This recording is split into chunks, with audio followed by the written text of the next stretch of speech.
হরে কৃষ্ণ। রাধে রাধে। কিছুদিন আগেই আমরা পালন করলাম অপরা একাদশী ব্রত। এর পরবর্তী একাদশী অত্যন্ত গুরুত্বপূর্ণ।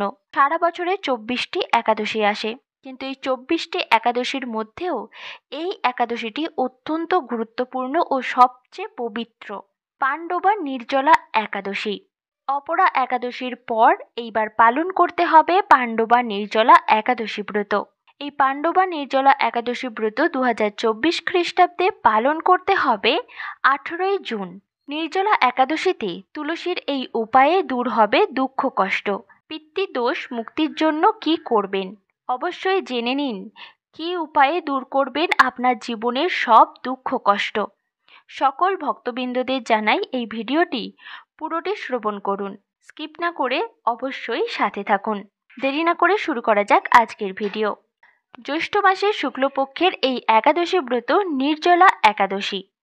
জীবনের সুখ সমৃদ্ধি বৃদ্ধি ও পিতৃদোষ থেকে মুক্তি পেতে নির্জলা একাদশীর দিনে কি কি উপায় করবেন জেনে নিন। হিন্দু ধর্মে একাদশীর বিশেষ মাহাত্ম্য রয়েছে। সমস্ত একাদশীর মধ্যে শ্রেষ্ঠ হল নির্জলা একাদশী। ভীম এই একাদশী পালন করেছিলেন, তাই এটি ভীমসেনী একাদশী নামেও পরিচিত। যারা বছরের সমস্ত একাদশীর উপবাস রাখতে পারেন না, তারা এই একটি মাত্র একাদশী পালন করলেই সমস্ত একাদশী পালনের ফল লাভ করতে পারেন। নির্জলা একাদশীতে বিষ্ণুর আরাধনা করলে তিনি শীঘ্র প্রসন্ন হন, পাশাপাশি লক্ষ্মীর আশীর্বাদ পাওয়া যায়। অন্যদিকে তুলসীও বিষ্ণুর অত্যন্ত প্রিয়। নির্জলা একাদশীতে তুলসীর কিছু উপায় করলে দুঃখ দারিদ্র্য ও সমস্যা থেকে মুক্তি পাওয়া যায়।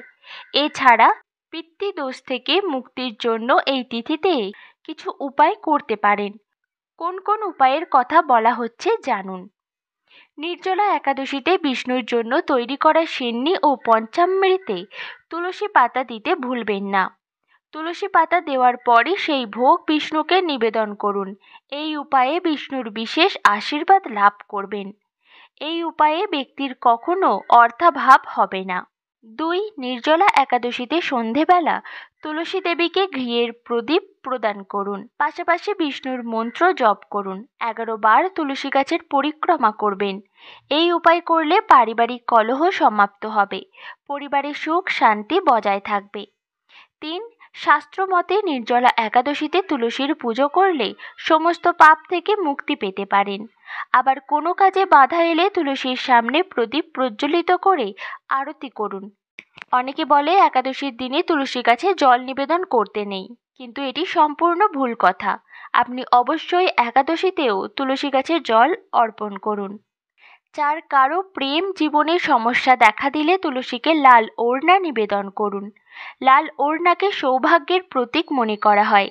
এই রঙের ওড়না তুলসীকে নিবেদন করলে লক্ষ্মী ও বিষ্ণুর আশীর্বাদ লাভ করতে পারবেন।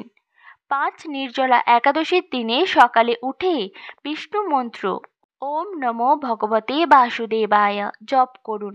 এই মন্ত্র জপ করে তুলসীর আরাধনা করুন। তুলসীকে ভোগ নিবেদন করলে সুফল পাবেন। বিষ্ণুকেও ভোগ নিবেদন করবেন। এই উপায়ে জীবনে আনন্দ বজায় থাকে। 6. কোষ্ঠীতে পিতৃদোষ থাকলে নির্জলা একাদশীর দিনে জল দান করুন। 7. এই তিথিতে দানের বিশেষ মাহাত্ম্য রয়েছে। এদিন শরবত, হলুদ বস্ত্র, ফল ও চটি দান করা উচিত। শাস্ত্র মতে নির্জলা একাদশীর উপবাস রাখলে বছরের অন্যান্য সমস্ত একাদশীর ফল লাভ করা যায়। একাদশী স্বয়ং বিষ্ণুপ্রিয়া। এ কারণে নির্জলা উপবাস, জপ, তপ, দান পূর্ণ করলে বিষ্ণুর সান্নিধ্য লাভ করা যায়। ব্যক্তি জন্ম মৃত্যুর বন্ধন থেকে মুক্তি পেয়ে মোক্ষ লাভ করে। বাড়ির ছাদে, বারান্দা বা জানালায় পশু পাখিদের জন্য জল ও অন্ন রাখা উচিত। নির্জলা একাদশীর দিনে ব্রহ্মচর্য পালন করার বিধান রয়েছে। এই তিথিতে দান করলে, ক্ষুধার্তদের খাবার খাওয়ালে, পশু পাখিদের অন্ন দিলে অত্যন্ত ফল লাভ করতে পারেন। কারোর জন্য মনে ঘৃণা ও ক্রোধ রাখবেন না, পাশাপাশি মোহ ও লোভ করা থেকে দূরে থাকুন। নির্জলা একাদশীর উপবাস রাখলে দশমী তিথি থেকে নিজের খাবার দাবারের প্রতি নজর দিতে হবে। জ্যৈষ্ঠ মাসের শুক্লপক্ষের একাদশী তিথিতে নির্জলা একাদশী ব্রত পালন করা হয়। এই বিশেষ দিনে জল ছাড়াই উপবাস করা হয়। তাই এই দিনটি নির্জলা উপোস নামেও পরিচিত। অর্থাৎ সারা দিনে এক বিন্দু জলস্পর্শ না করে উপবাস করার নিয়ম রয়েছে এই দিন। কিন্তু যদি কেউ নির্জলা উপবাসে অসমর্থ হয়, তাহলে সে জল, দুধ, ফল মূল, এমনকি আলু, পেঁপে, কলা, ঘিয়ে বা বাদাম তেল অথবা সূর্যমুখী তেলে রান্না অনুকল্প প্রসাদ রূপে গ্রহণ করতে পারেন। কিন্তু এই পাণ্ডুবার নির্জলা একাদশী ব্রত সম্পূর্ণ নির্জলা করারই বিধান দেয়া হয়েছে শাস্ত্রমতে। এবং একাদশীতে কোনো শস্য জাতীয় খাদ্য খাবেন না। একাদশীর দিন শস্য মধ্যে সমস্ত পাপ অবস্থান করে, তাই শস্য জাতীয় খাদ্য সম্পূর্ণ নিষিদ্ধ। এই পাণ্ডুবার নির্জলা একাদশী ব্রত যদি করতে চান, তাহলে একাদশীর আগের দিন রাত্রিবেলা 11টার মধ্যে খাবার খেয়ে দন্তমাঞ্জন করে নেবেন, এবং তা যদি সম্ভব না হয় তাহলে 2টোর মধ্যে অন্তত খাবার গ্রহণ করে নেবেন।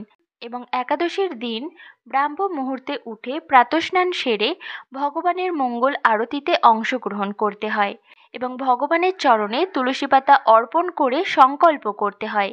সংকল্প মন্ত্র উচ্চারণ করে, সংকল্প মন্ত্র স্ক্রিনে দেওয়া হলো, এবং তার সাথেই ভগবানকে এই কথাটি বলতে হয়, আজ যেন এই মঙ্গলময়ী পবিত্র একাদশী ব্রত সুন্দরভাবে পালন করতে পারি, আপনি আমাকে কৃপা করুন। একাদশীর দিন নির্দিষ্ট একাদশী ব্রত মাহাত্ম্যটি পাঠ বা শ্রবণ করতে হয়। শ্রবণে বেশি ফল লাভ হয়।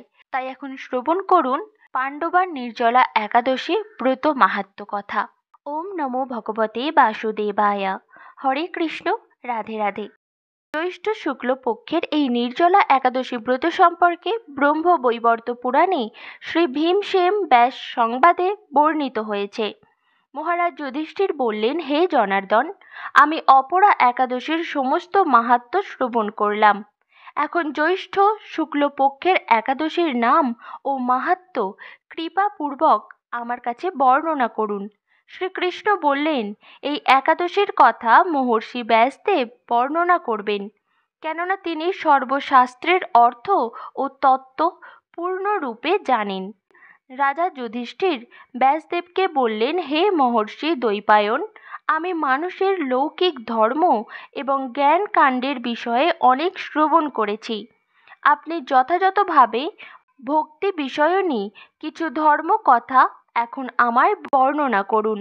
শ্রী ব্যাসদেব বললেন, হে মহারাজ, তুমি যেসব ধর্মকথা শুনেছ, এই কলিযুগের মানুষের পক্ষে সে সমস্ত পালন করা অত্যন্ত কঠিন, যা সুখে সামান্য খরচে অল্প কষ্টে সম্পাদন করা যায়, অথচ মহা ফল প্রদান করে, এবং সমস্ত শাস্ত্রের সারস্বরূপ সেই ধর্মই কলিযুগে মানুষের পক্ষে করা শ্রেয়।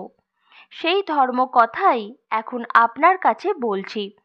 উভয় পক্ষের একাদশী দিনে ভোজন না করে উপবাস ব্রত করবে। দ্বাদশী দিনে স্নান করে শুচিশুদ্ধ হয়ে নিত্যকৃত সমাপনের পর শ্রীকৃষ্ণের অর্চন করবে। এরপর ব্রাহ্মণদেরকে প্রসাদ ভোজন করাবে। অশৌচাদিতেও এই ব্রত কখনো ত্যাগ করবে না।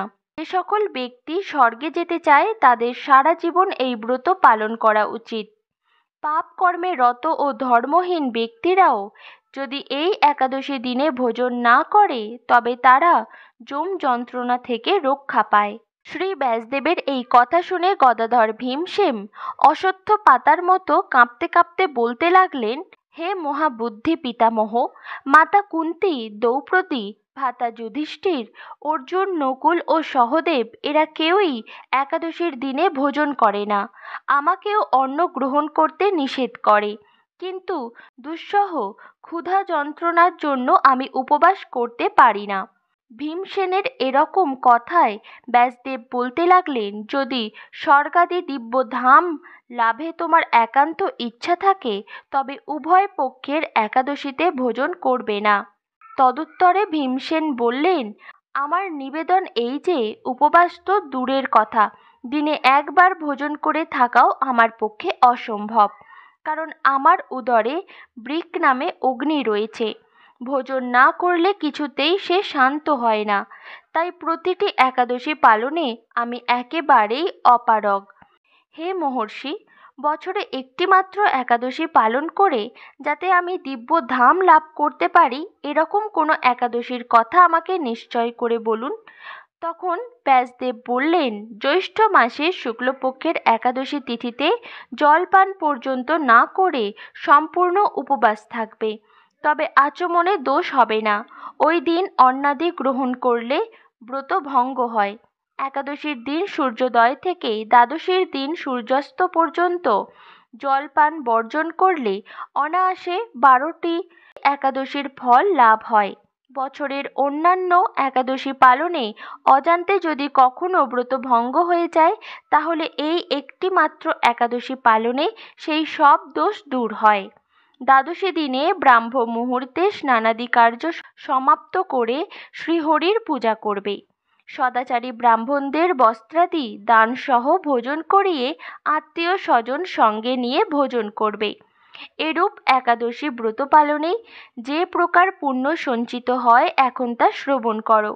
সারা বছরের সমস্ত একাদশীর ফলই একটি মাত্র ব্রত উপবাসে লাভ করা যায়।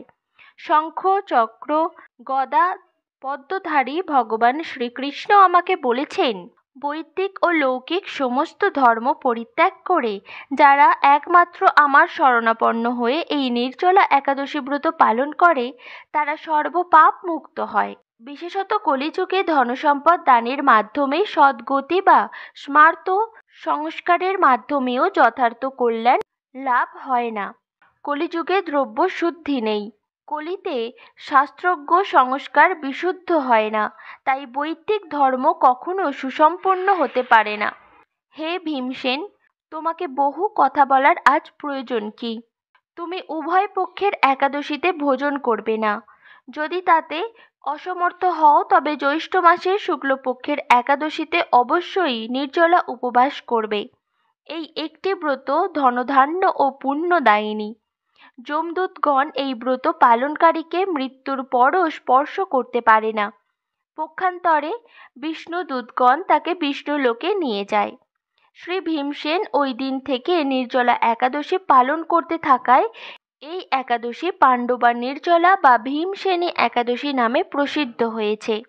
এই নির্জলা একাদশীতে পবিত্র তীর্থে স্নান দান জপ কীর্তন ইত্যাদি যা কিছু মানুষ করে তা অক্ষয় হয়ে যায়। যে ব্যক্তি ভক্তি সহকারে এই একাদশী মাহাত্ম্য পাঠ বা শ্রবণ করেন, তিনি বৈকুণ্ঠ ধাম প্রাপ্ত হন। এই হলো পাণ্ডবা নির্জলা একাদশী ব্রত মাহাত্ম্য। এই পাণ্ডবা নির্জলা একাদশী কিন্তু কোনো ফল লাভের জন্য নয়, ভগবানের সন্তুষ্টি বিধানের জন্য পালন করুন।